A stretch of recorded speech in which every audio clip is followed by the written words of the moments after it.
రాష్ట్ర ప్రభుత్వం అధికారాలు కేంద్రం తీసుకోవడం సరైన పద్ధతి కాదన్నారు సీఎం రేవంత్ రెడ్డి. అలా చేస్తే రాష్ట్ర ప్రభుత్వాలు ప్రజల నుంచి పన్నులు వసూలు చేసుకునే సంస్థలుగా మారిపోతాయన్నారు. మెజారిటీ ఉందని ప్రజాస్వామ్య మూలాల మీద దాడి చేయాలనుకోవడం కరెక్ట్ కాదన్నారు తెలంగాణ సీఎం.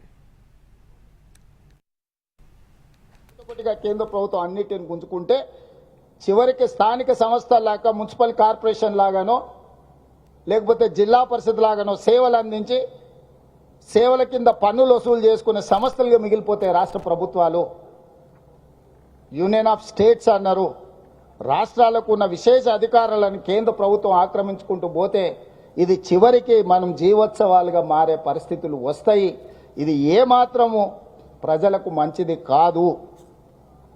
రకరకాల పరిస్థితుల వల్ల ఎవరైనా అధికారంలోకి రావచ్చు, కేంద్రంలో భావోద్వేగాల పరిస్థితుల్లో కూడా రావచ్చు.